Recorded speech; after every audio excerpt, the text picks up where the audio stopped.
A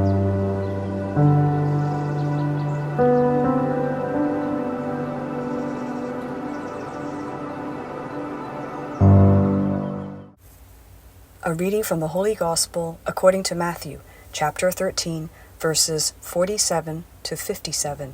The passage is taken from the Message version of the Bible.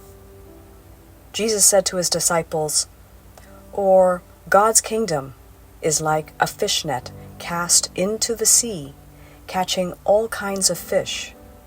When it is full, it is hauled onto the beach. The good fish are picked out and put in a tub. Those unfit to eat are thrown away. That's how it will be when the curtain comes down on history. The angels will come and cull the bad fish and throw them in the garbage. There will be a lot of desperate complaining, but it won't do any good." Jesus asked, "Are you starting to get a handle on all this?" They answered, "Yes." He said, "Then you see how every student well trained in God's kingdom is like the owner of a general store who can put his hands on anything you need, old or new, exactly when you need it." When Jesus finished telling these stories, he left there. The Gospel of the Lord. Good morning. Welcome to Coffee with God. And I am Father Joseph Matthew.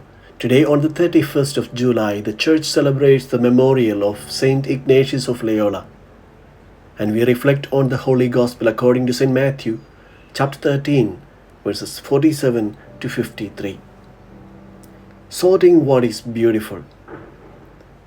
Jesus continues with the kingdom parables, and today he speaks of the net cast into the sea that gathers fish of every kind.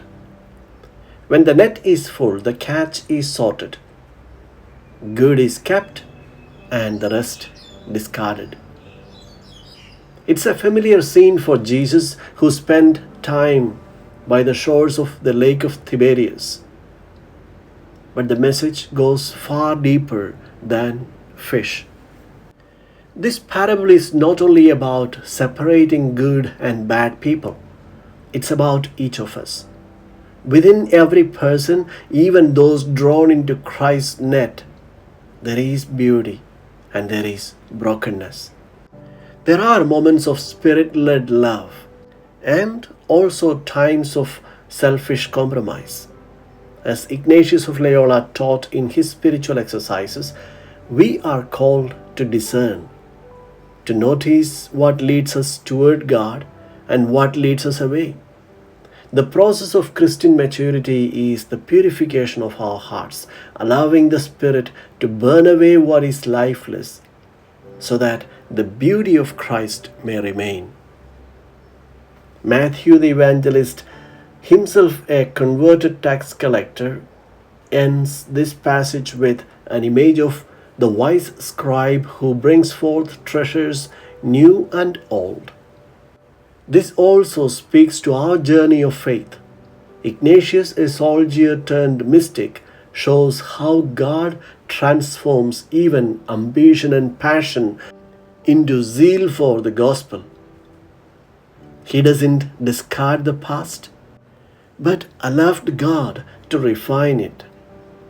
The fiery furnace in the parable is not a threat but a promise that our corruption will not have the last word. In the end, only what is beautiful in us, what has been shaped by grace, will remain. The call today is to let God do this work in us, to cooperate with His Spirit, and to become angels to one another. Messengers who call forth the good and guide others out of the waters into life.